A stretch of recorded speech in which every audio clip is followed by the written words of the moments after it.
yang telah memberikan kita kenikmatan di antara nikmat iman, nikmat Islam, nikmat sehat, nikmat kesehatan, sehingga kita bisa berkumpul di sini dalam rangka mendekatkan kepada Allah dan Rasulnya, dalam rangka majelis taklim pekan.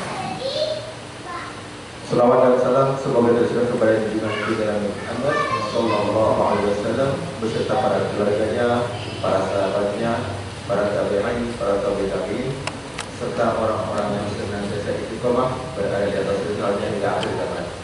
Semoga kita semua yang ada di sini mendapat syafaat kelak di yaumil akhir nanti. Amin. Amin ya rabbal alamin. Sebelum taklim malam hari kita dimulai, marilah kita awali dengan membaca ta'awudz dan basmalah bersama. A'udzu billahi minasyaitonir rajim. Bismillahirrahmanirrahim. Baik, untuk yang sebelumnya marilah kita doakan tausiah dari Ustaz Mizan kepada Ustaz Mizan, waktu dan tempat dipersilakan. Bismillahirrahmanirrahim. Assalamualaikum warahmatullahi wabarakatuh. Waalaikumsalam. Alhamdulillah nahmaduhu wa nasta'inuhu wa nastaghfiruh wa na'udzu billahi min shururi anfusina wa min sayyiati a'malina.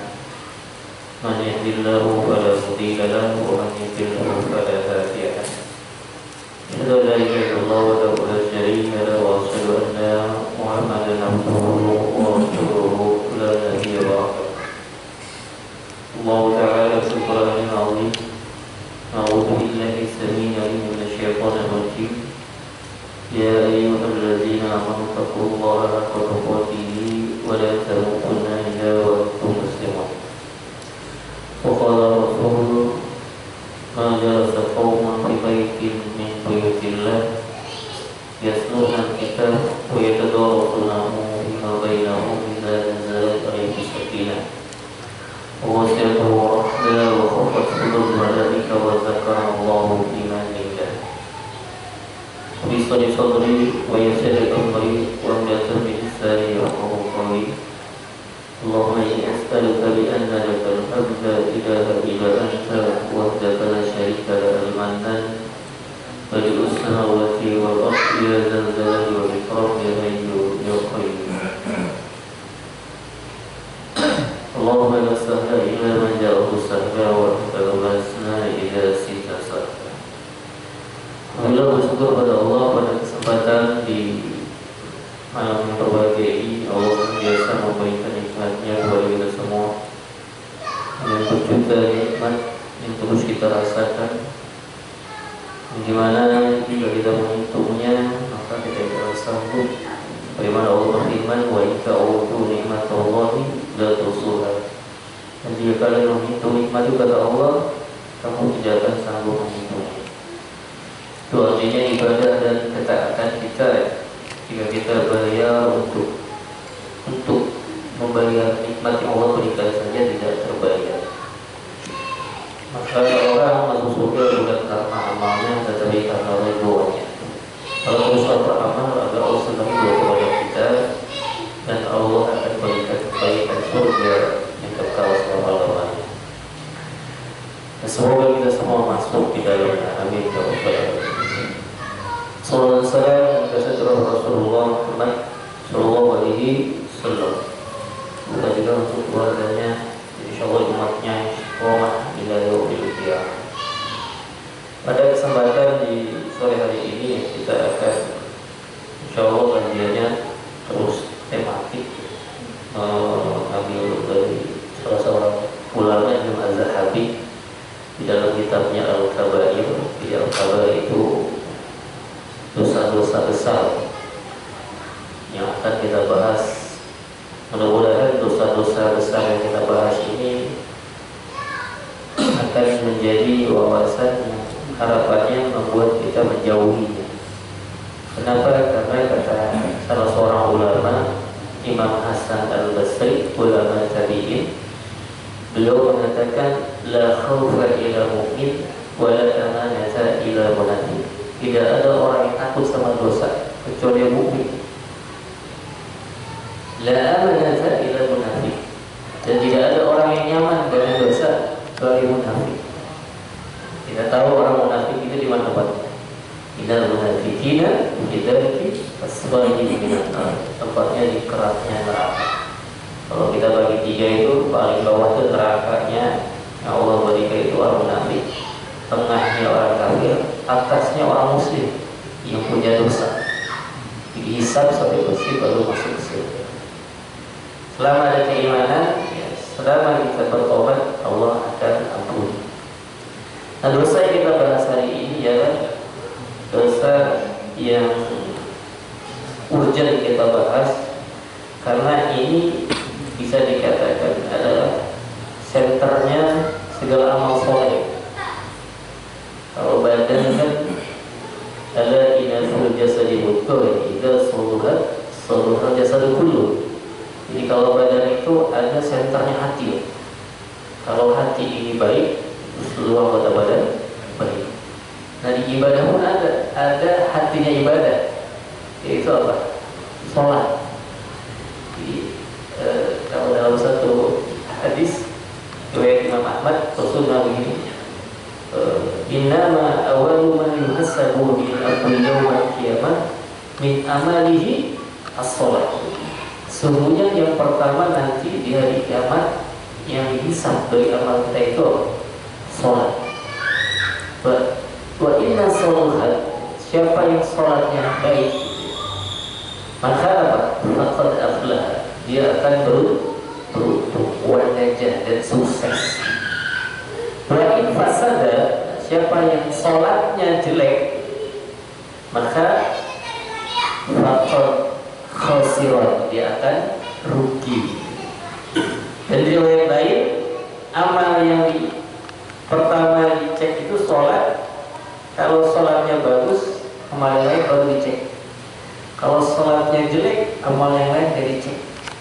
Jadi bahasanya antum baik sama istri, berbakti sama orang tua, tapi kalau sholatnya jelek, tidak dicek pak, baiknya sama orang tua, baiknya sama istri tidak dicek. Karena amal dari tiga besar amal itu, top 3-nya itu ada as-salatu ala waqtiha, birrul walidain, wal jihad fi sabilillah. Bayangin dua amal jihad sama berbakti sama orang tua sama sholat. Jadi amal yang paling besar pahalanya itu sholat. Makanya sholatnya harus benar-benar punya kualitas. Khawatir sholat kita dua, ya sholat terus, tapi tidak ada efek dari sholat itu. Apa efek sholatnya? Lihat di surat Al-Ankabut. Coba buka surat Al-Ankabut. Surat 4, surat 29, ayat 45.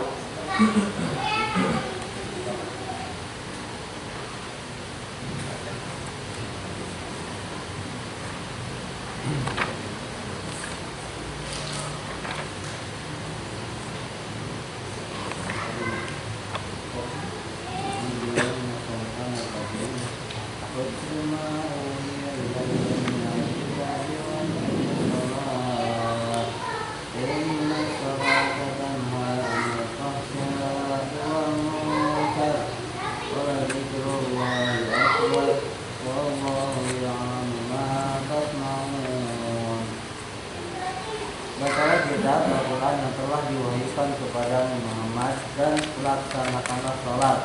Sesungguhnya sholat itu mencegah dari perbuatan keji dan mungkar. Dan ketahuilah, mengingat Allah dari sholat itu lebih besar keutamaannya dari ibadah yang lain. Allah mengetahui apa yang kamu kerjakan. Makanya saya katakan wazikrullahul akbar. Jadi sholat itu paling besar pahalanya. Ini dalilnya dari ibadah yang lain. Antum rajin ngaji, di puasa, di baca Quran, sholatnya jelek pak. Kenapa? Mulai utama ditinggalin gitu. Utslu, bacalah oleh kalian ma ukhiya ilaika. Kita disuruh baca. Kalau utslu itu maknanya dari kalimat tilawah, beda dengan iqra, dari qira'a yaqra'u Quran. Kalau utslu artinya kalau tilawah, kalau saya umpamakan seperti ini, kalau antum baru ngaji, biasanya ngajinya apa? Ngaji ikro gitu, baru ngaji. Ikro berapa? Baru ikro 3. Oh, masih belajar. Tapi kalau antum ditanya tilawahnya juz berapa, berarti ngaji udah benar belum? Ngaji udah bagus belum? Udah hafalan mainnya. Udah bicara tentang pemahaman. Nah, usul dengan ikro gitu. Kalau orang yang masih ikro itu baru tahap baca saja.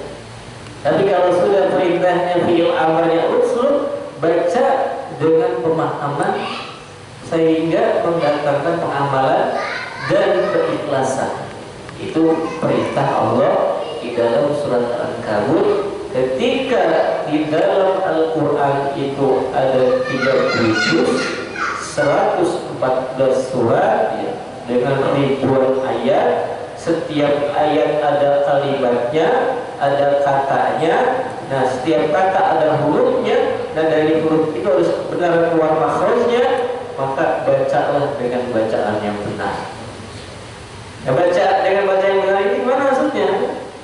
Jadi targetnya kalau antum kita udah ngaji gitu ya, udah tilawah mungkin di kajian di sini, di kajian Nurul Haq, mau masjid manapun, ustadz manapun, ngajinya udah bertahun-tahun Pak, gitu ya, udah khatam kitab apa, Riyadhus Shalihin, khatam Ibnu Katsir, khatam kitab Imam Bukhari, khatam doang.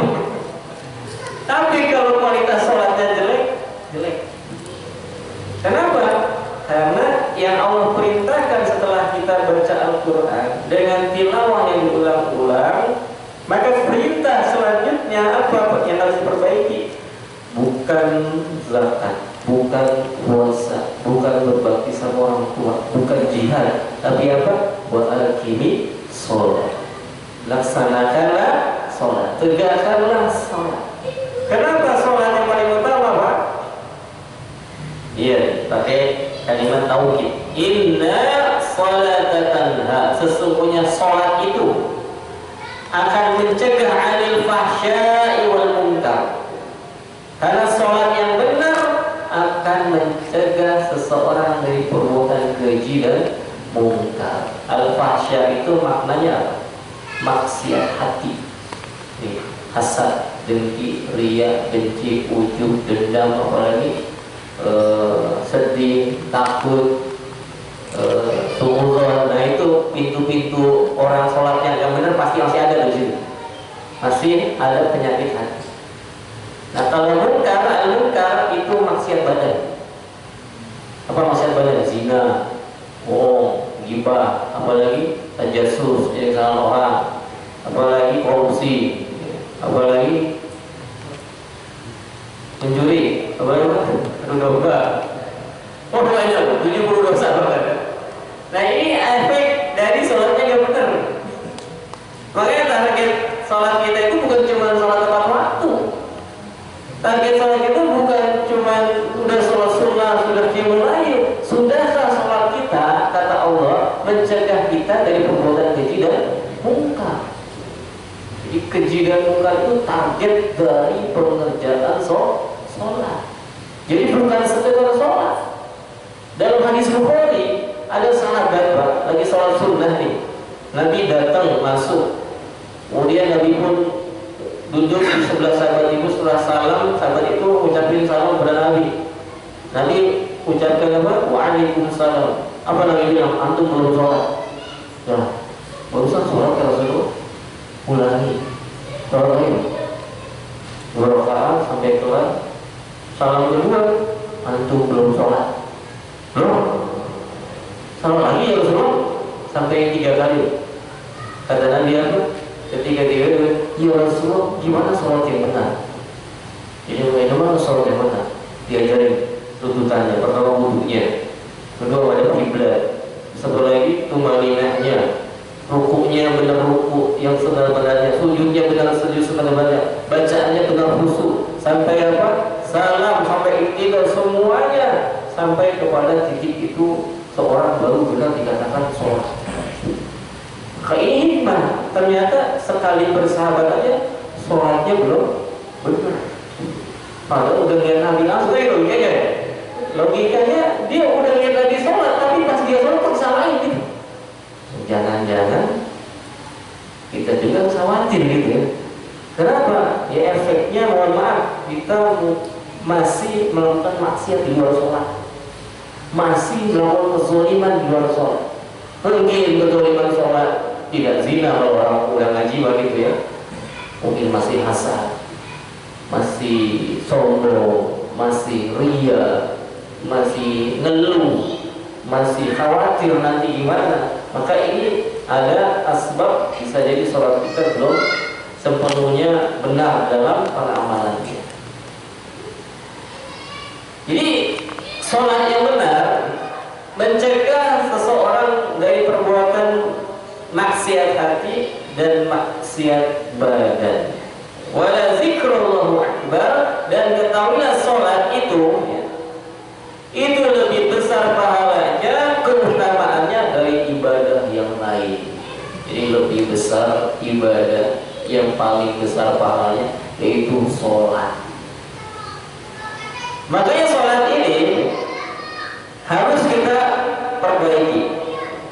Gimana tahapan perbaikannya? Ya kita harus tahu dalil-dalil yang gimana kalau sholat kita jelek itu ternyata yang lainnya jelek, Pak. Yang pertama yang kita bahas terkait dosa mengabaikan sholat. Jadi dosa, ada dosa mengabaikan sholat, bukan nggak sholat ya. Sholatnya sering di akhir waktu, subuhnya sering kesiangan, zuhurnya ketiduran, asarnya di jalan, maghribnya dirapel sama isya ke macet, pulang banyak. Maka ini apa problem? Makanya ketika Allah mengatakan dalam satu firman-Nya, lihat di surat Maryam, surat ke-19.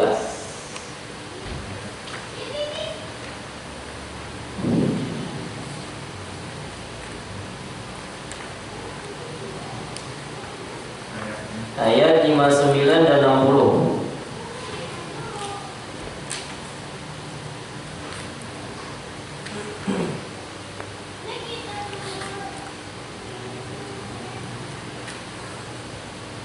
Ada yang mau baca?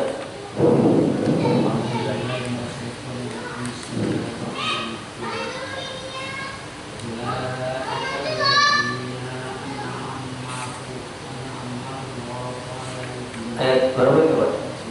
Surat Maryam bukan? Surat Maryam surat 19 ayat 59 dan 60.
Nah, khalafa dalam bahasa Arab ini disebut fi'il madhi, pengganti. Jadi akan ada nanti pengganti. Pengganti siapa? Generasi yang kata Nabi apa? Khairu qarni tsummal ladzina yalunhum tsummal ladzina yalunhum. Sebaik-baik masa itu apa? Masaku, kata Nabi. Jadi masa para sahabat. Tsummal ladzina yalunhum tabi'in. Sumbalanjina yang tabi'ut, baru tabi'in dan terus. Nah, tapi ada kabar buruknya nih. Ada generasi yang jelek, Pak, pengganti limba'dihim, setelah generasi yang terbaik. Apa mereka?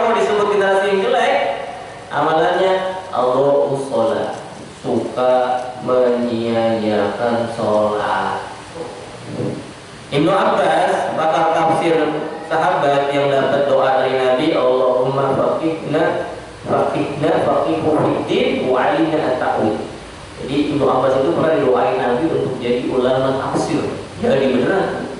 Jadi pegang kepalanya, makanya antum kalau pengen anak antum jadi ulama tafsir, antum pegang kepalanya tuh bacain doa itu. Allahumma, kalau cewek faqihah, kalau cowok faqihu.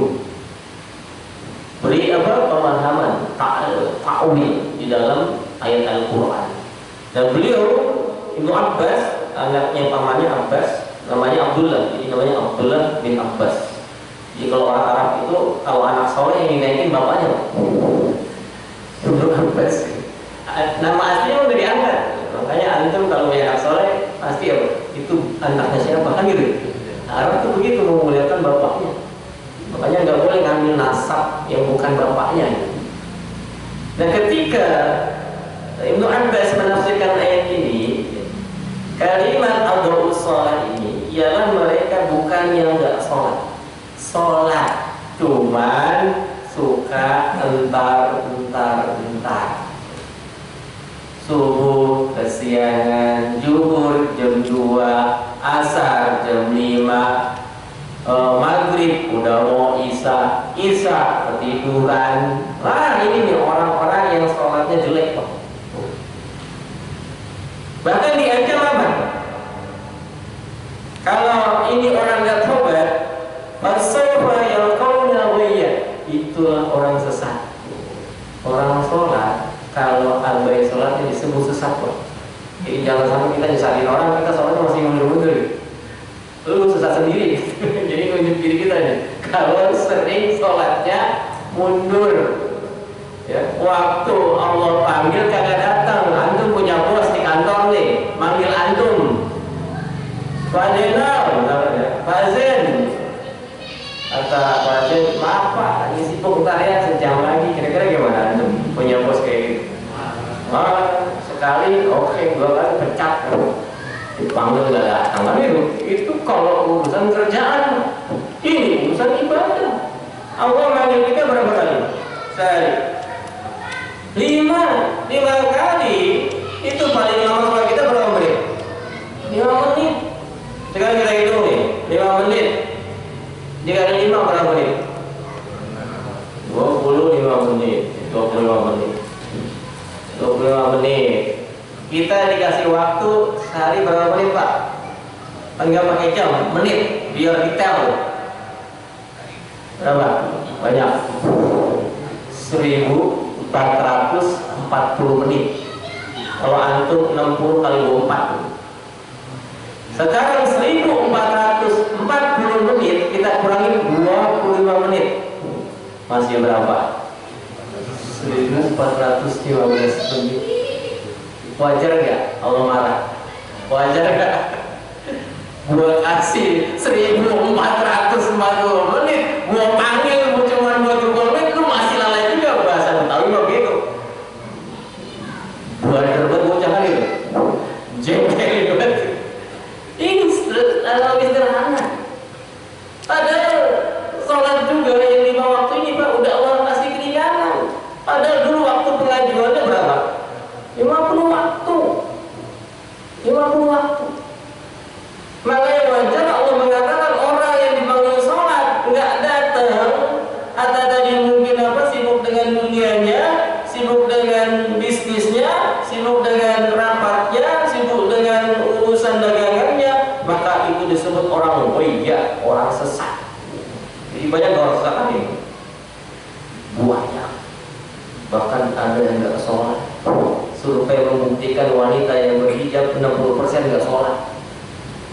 Survei terakhir, gimana yang berjilbab? Gimana yang lainnya? Alhamdulillah. Maka ini orang-orang yang sesat.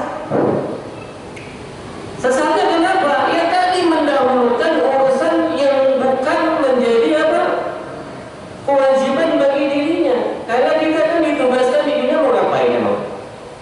Mau main-main. Kita juga mau ngapain Pak? Mau ibadah. Ibadah boleh main-main nggak? Nanti yang tadi sholatnya entar main-main kan? Main-main. Padahal Allah bilang apa dalam surat Al-Mu'minun? Coba buka surat Al-Mu'minun ayat 115. Jadi Allah itu menciptakan kita nggak main-main, serius.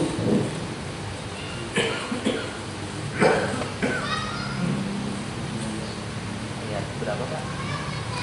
115.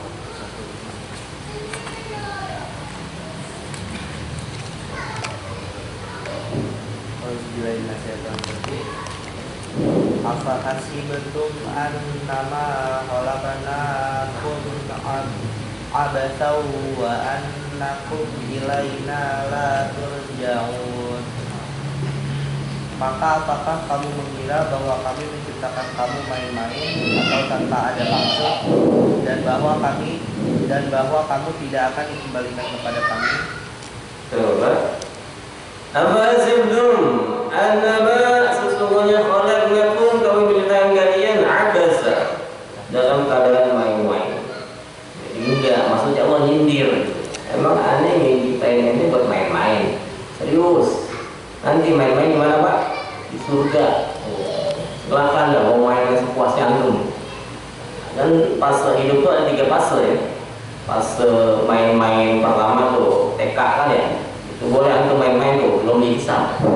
Mau jungkir balik, mau badar, mau main ayunan sampai sore maghrib, dipanggil sama orang tuanya biarin sampai nginep juga. Nggak mau orang dihisap. Tapi kalau sudah mukallaf, mukallaf itu makanya dipaksa, udah wajib, nggak boleh ditinggal. Makanya mendidik anak sholat itu di start awalnya usia 7 tahun. Fase 7 tahun sampai 10 tahun, ada 3 tahun itu proses pembiasaan. Allah nggak maksain.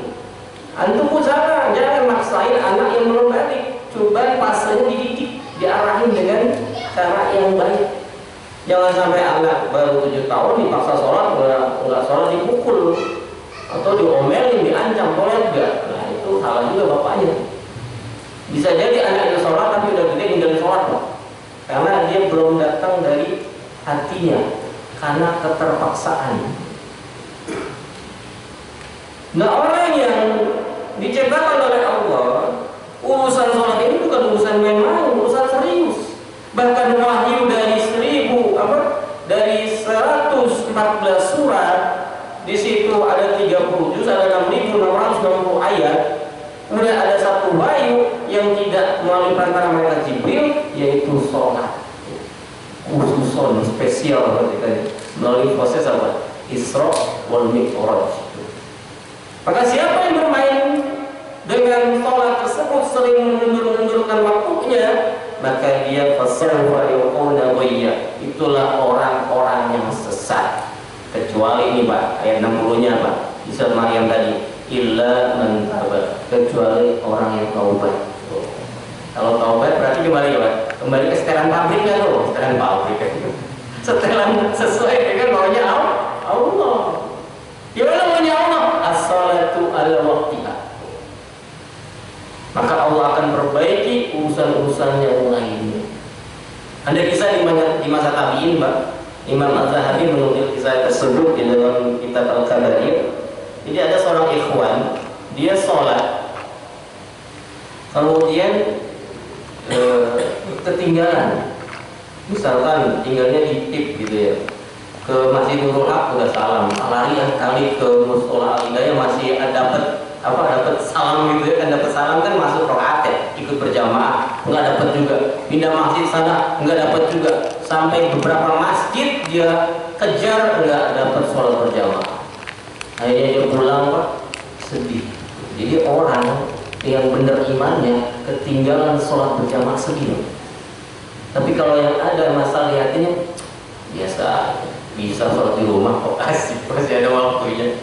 Padahal di zaman Nabi, ikhwan yang nggak sholat berjamaah rumahnya dibakar.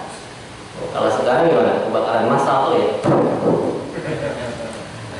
Kebakaran kemarin di Jakarta kan kebakaran gimana? Berapa yang meninggal? Maka ini menjadi satu hal yang sangat dahsyat, urgent. Berarti apa? Sampai hukumannya anak yang 10 tahun yang belum sholat dia dihukum. Sampai kata ulama kalau ada orang dewasa nggak sholat dibunuh. Mau apa yang hidup? Logikanya, yang mabuk aja dicambuk kan, gimana yang nggak sholat? Makanya tidak ada amal yang ketika ditinggalkan dalam satu hadis nih, man taraka sholata faqad kafara. Siapa yang tidak sholat, ninggalin sholat, maka dia telah kafir. Alhamdulillah, nggak sholat kafir. Yang sholatnya lalai sesat. Silakan mau pilih yang mana, mau yang sesat atau yang kafir. Jangan dua-duanya kan. Makanya apa? Illa man taba, kecuali yang taubat. Gimana taubatnya? Dia lihat Pak, kembali ke cerita tabiin tadi. Dia menyesal, taubat, pulang ke rumah Pak. Sholat isya-nya nih, dia menyangka, ya ini istihad dia ya. Kalau sholat di masjid kan 27 derajat tuh kebaikannya, maka dia lakukan sholat isya-nya di rumah 27 kali. Karena menyesal ketinggalan sholat isya berjamaah. Ini soal rasa ya, soal rasa. Kalau orang nggak ada rasa imannya biasa aja. Tapi ini orang yang dekat dengan Allah, merasa kehilangan yang sesuatu itu sangat mahal, yaitu sholat. Akhirnya dia sholat 27 kali sholat isya. Berapa jam kira-kira? Kalau 5 menit lah kita kali 27 tuh, berapa tuh? 27 kali 5 100. Hitung biar detail 135. Berarti 135 menit kan? Berarti berapa jam itu? 2 jam lebih. Nanti kalau dia sholatnya jam 8 sampai jam 10. Tapi kalau berhenti dulu gimana? Sampai 12. Nah ini yang dilakukan sama orang yang merasa kehilangan sholat. Contohnya nih, kita tarik ke urusan dunia Pak. Antum kehilangan mobil gimana? Kira-kira nyesek nggak? Coba CCTV, polisi, apa lagi? PRT. Pulang gimana nih? Dia mau saya balik, mana baru lunas? Waduh, itu salah. Wah, tuh sebegitunya kita kacau kehilangan apa tadi? Kaleng, kan kaleng ya. Kaleng ada besinya, dapatnya jalan tuh. Padahal nggak dijalanin jalan nggak? Ada. Sholat sampai akhirat kehilangan biasa aja. Nah ini soal apa namanya? Soal rasa manisnya iman dan manisnya dunia itu berbanding terbalik. Makanya orang dulu itu kehilangan benda dia biasa. Tapi kalau kehilangan sholat luar biasa ketakutannya. Makanya antum pernah dengar nggak riwayat hadis Nabi nanya sahabat, antum udah sholat belum? Ada nggak sahabat ditanya gitu? Belum pernah dengar saya riwayat hadis Rasul nanya sahabat, lu udah sholat belum? Karena mereka sholatnya baik, bagus, semangat, tidak pernah lalai. Bayangin ketinggalan. Ini tabiin ya, tabiin itu di bawah sahabat. Gimana sahabatnya gitu logikanya? Generasi yang setelah sahabat aja sebegitu khawatirnya ketinggalan satu kali berjamaah. Makanya ini lebih dahsyat lagi Pak, ada sahabat nih sholat subuhnya kesiangan gara-gara jihad. Bayangin nih, gara-gara jihad. Kalau kita kesiangan subuh gara-gara jihad atau gara-gara jahat? Alhamdulillah gitu. Ini sholat subuh gara-gara jihad Pak. Kesiangan mungkin kecapean lelah, misalkan nih jihadnya di PIT. Pernah waktu dia jihad kan lama ya, 3 bulan, 6 bulan baru pulang. Dia sholat subuh telat, kesiangan, nangis kok. Bahkan itu jadi momentum yang sangat mengena di hatinya. Dia pulang tuh, misalkan kampungnya di Surabaya. Nah suatu ketika berangkat lagi ke PIT, itu Bekasi itu, nangis lagi, ingat dosa yang dulu pernah sholat kesiangan sekali doang. Masya Allah, tuh sahabat. Padahal itu bareng-bareng Pak, logikanya kalau bareng-bareng dia kan mobil sendiri kan. Akhirnya Pak, ketika orang ini merasa sesuatu itu mulia, maka dia akan menjaganya. Benar nggak? Mobil mahal, mulia kan? Itu menjaga, nggak mungkin diparkir sembarangan tempat, bodo amat. Mulia nggak itu mobil? Biasa aja kali, pasti dipagar, dikunci, pakai alarm, apalagi di mandiin, kalau kotor, wah terus interiornya dibagusin. Itu perkara mobil, perkara kendaraan motor, apapun kita begitu memuliakan. Salat kita biasa nggak mencegah kita dari berbuat keji dan munkar, tapi nggak kita perbaiki. Nah ini musibah. Mulut masih bohong, mulut masih marah ke istri, mulut masih marah ke anak, mulut masih sering menggibah. Nah itu efek dari sholat yang nggak benar. Maka sholat yang khusyuk itu, Pak, sholat yang mencegah dia dari berbuat keji dan munkar. Kalau sholatnya isya, mencegah maksiat sampai subuh. Kalau subuhnya khusyuk, mencegah maksiat sampai zuhur. Kalau zuhurnya khusyuk, mencegah maksiat sampai asar. Kalau asarnya khusyuk, mencegah maksiat sampai maghrib, sampai akhir kembali ke isya lagi. Maka inna sholata tanha 'anil fahsya'i wal munkar. Nah makanya ada fadilah. Fadilah apa kata Imam Az-Zahabi? Fadilah keutamaan menjaga sholat tepat waktu. Ada 5 poin yang kita bahas. Pertama, keutamaan menjaga sholat 5 waktu. Pertama, Allah beri keberkahan rizki di dunia dan di akhirat ketika sholatnya tepat waktu. Jadi rizki Allah beri keberkahan. Mana dalilnya? Buka di surat Toha. Surat Toha surat berapa? 20. Ayatnya 132.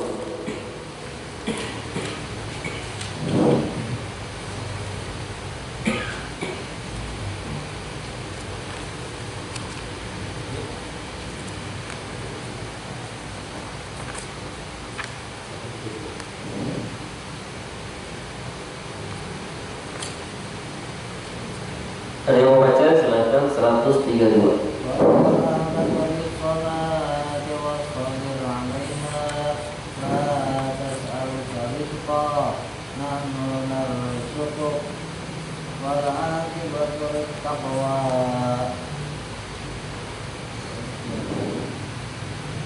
Dan perintahkanlah keluargamu melaksanakan sholat dan sabar dalam mengerjakannya. Kami tidak meminta rezeki kepadamu, kamilah yang memberi rezeki kepadamu. Dan akibat yang baik di akhirat adalah bagi orang yang bertakwa. Betul ya? Wa'dur akhlaka bis sholat. Serulah keluarga kalian untuk puasa, zakat, sholat. Jadi suruh sholat, Pak. Jadi keluarga kalau pengen berkah rezekinya, semua gerakin suruh sholat. La nas'aluka rizqa. Saya gak butuh rizki sama kamu, kata Allah. Jadi Allah bahasanya gini, biasanya orang lalai sholat gara-gara apa? Nyari rizki kan dari gitu ya. Kenapa sih itu nggak sholat?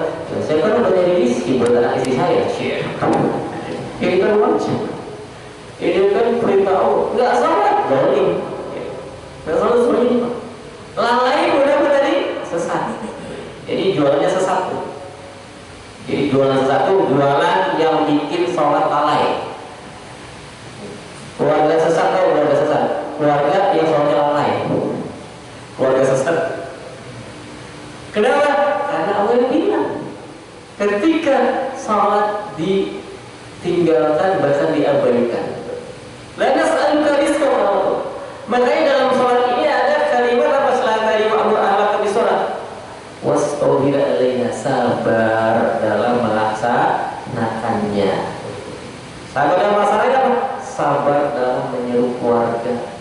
Jangan sampai nyeru sholat tapi memakai kalimat yang tidak baik, ngancam gitu ya, apalagi sampai membuli, menyakiti. Kalau anak belum dipase sebelum 10 tahun, itu orang tuanya kudu sabar. Jangan maksain sesuatu yang tidak Allah wajibkan. Harus sabar dalam mengajarkannya. Allah saja tidak membebankan, lah bapaknya membebankan kan gak nyambung. Apakah Anda lebih baik dari Allah? Kan gitu. Sehingga anak belum wajib sholat disuruh sholat 3 digampar, nggak sholat dibentak, nggak sholat diancam, anak bisa jadi tumbuh jadi jiwa yang munafik. Kenapa? Sholat kalau ada bapaknya doang. Makanya prosesnya itu 3 tahun, bayangin. Tahap kita ngajarin anak 7 tahun sampai 10 tahun. Antum bayangin tuh ya, berapa hari 3 tahun? 1000 hari, Pak. Kalau pakai 300 tuh ya, 1000 hari kurang lebih. Terus berapa waktu sholat? 5 kali 1000, berarti di berapa waktu sholat? 5000 waktu sholat. Itu latih anak biar biasa. Makanya wajar kalau anak sudah balik baru bisa sholat, berontak kan? Marah kan? Bisa berantem itu bapaknya tuh sama anaknya. Bisa jurus-jurus kan? Kenapa? Karena salah bapaknya sendiri. Bukan kemarin pas 7 tahun, udah 15 tahun baru disuruh sholat. Udah banyak informasi yang masuk otaknya, sudah banyak teman nongkrongnya, sudah mungkin punya pacar yang dicintainya, mungkin sudah punya game online yang jadi kesukaannya. Akhirnya telat. Makanya sabar. Wastabir alaiha. La nas'aluka rizqa, kata Allah. Ketika kamu melaksanakan sholat sabar, tadi sabar nunggu waktunya, sabar melaksanakan, jangan buru-buru, jangan sampai antum ngejar waktu sholat nih di musola hidayah karena sudah 1 rakaat antum lari, nggak boleh itu. Hari belum dapat rakaat pertama, nggak boleh juga, Pak. Kenapa? Inna azalatu minasyaiton. Ibadah buru-buru itu dari setan. Tetap jalan secara jalan yang cepat gitu, nggak boleh lari. Tinggal mesinnya aku tuh. Kira-kira musuh nggak sholat? Lah, antum makan enak aja buru-buru enak tak? Lah, apalagi puasa istri buru-buru enak tak? Lah, hadir. Sampai semua harus dengan di tahap kesabaran, nggak boleh buru-buru. Ngedidik anak pun kudu sabar, kudu sholat. Karena banyak kasus nih, Pak. Orang tua salah fokus, anaknya dikejar hafalan dulu nih, sholatnya bener, belum bener mama. Ternyata ada saya temui hafiz Quran 30 juz nggak sholat. Oh, ngeri kan? Lulus pondok, hafalannya 30 juz nggak sholat, main handphone terus, game terus. Pas saya tanya nih saudaranya, jadi ada konsultasi ibu-ibu ke saya, kenapa Bu? Itu bocah nggak sholat, padahal anak pondok udah lulus. Saya langsung menduga, pasti punya dendam ya sama bapaknya. Iya, Ustaz. Dia bilang apa? Sering dibentak sama bapaknya, disuruh hafal Quran. Jadi bukan yang sholat dulu nih pertama. Ternyata naudzubillah nih, si bapaknya pun udah meninggal, tapi anak itu masih dendam sama bapaknya. Karena dulu ditekan, ya, di pressure untuk menghafal Quran, jadi seorang hafiz. Ngeri ya tuh, hafiz Quran gak sholat. Naudzubillah kan, ngeri. Bahkan apa? Gak sedikit. Kenapa tadi? Karena yang mencegah perbuatan keji dan munkar apa tadi? Sholat. Maka fokusin di keluarga kita itu sholat dulu, Pak. Insya Allah anak gak zina, anak gak pacaran di sekolah. Kenapa? Sholatnya benar. Insya Allah anak gak akan bohong dari lisannya. Insya Allah apa? Dia akan tidak terbawa yang namanya pergaulan bebas. Kenapa? Sholat yang menjaga dia ketika dia benar dalam pelaksanaannya. Sebab apa tadi? Kesabaran orang tuanya. Dan jangan sampai gara-gara target nyari dunia, sholat diabaikan. Apa gara-gara itu? Harta usaha ibadah, Bapak. Kan tadi ngejar habis itu ngejar apa? Dunia kan? Pengen disebut habis. Bapaknya, anaknya siapa itu? Bukan gitu. Oh, langsung bapaknya senang. Ketemu orang, anak-anak udah berapa orang? Anak-anak dong. Sholatnya kagak tahu bilang itu. Itu terjadi, Pak, di kalangan orang taklim. Sehingga apa? Berbangga-bangga. Tapi ketika urusan anak yang lalai dicuekin. akhir zaman Pak. Nanti ini ada di kitabnya Sahihul Jami. Aksaru minal munafiqina min qira'ah. Nanti di akhir zaman banyak orang munafik dari para ahli Quran. Ngerti nggak? Akhir zaman banyak orang munafik dari kalangan ahli Quran. Hafalannya bagus, tahsinnya bagus, qiraahnya bagus, tapi rusak sholatnya. Oh, alhamdulillah. Ini hal-hal yang harus kita waspadai. Bukan mencegah semangat antum jadi habis anaknya. Lah, ini fokus pertama dulu harus dibeli sholatnya, biar nanti marhamanya nyambung. Anak habis Quran, masya Allah terjaga dari maksiat. Kenapa? Karena sholatnya dibenerin dulu. Dan tidak hanya itu Pak. Ini saya sampaikan biar kita paham gitu. Seorang akhwat, ada ikhwan, ini akhwat mungkin dulu 30 juz sholat, masih sholat, tapi apa? Jadi dia mondok SD, SMP, SMA, sekarang kuliah di Jogja. Ini saya cerita dari teman saya di orang Cibitung. Dia kan punya yang namanya konsultasi psikologis gitu ya. Sering ketemu anak-anak remaja yang curhat sama beliau. Nah, dia ini salah satu binaannya beliau. Penghafal Quran, alhamdulillah, orang banyak banget orang saya habis akhwat di Jogja kuliah zina. Ngeri ya, zina dengan pacarnya. Ketika sholatnya tidak menjaga dia, tidak mendasari dia, maka rusak amal lainnya. Benar gak hadis Nabi tadi? Benar gak? Sadaqallah. Pasti apa yang sampai Nabi benar. Makanya kita harus paham dengan para sahabat itu Pak, metodologi ngafalnya apa? Umar aja nih ngafal Quran itu Al-Baqarah 8 tahun. Al-Baqarah 8 tahun. 10 ayat talaki amalin, 10 ayat talaki amalin, 10 ayat talaki itu masih ada sahabat ngaji ke Nabi. Jadi 10 ayat amalin laksanain. Makanya disebut ngamalin Quran itu apa? Ketika tadi itu hakul tilawah itu sampai pada titik pengamalan. Sampai titik pengamalan dan menjadi dia mencegah dari perbuatan keji dan mungkar. Mana dalilnya? Di surat Al-Baqarah ayat 121.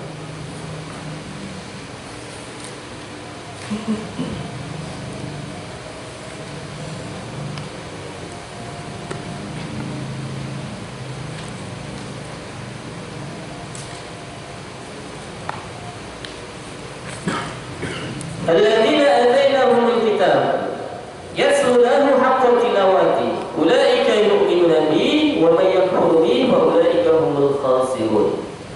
Pakai kalimat apa? Tilawah kan, unsur bukan ikra kan? Bacalah oleh kalian Al-Quran. Mereka baca dengan bacaan yang benar. Tadi kan? Bacaan yang benar itu gimana?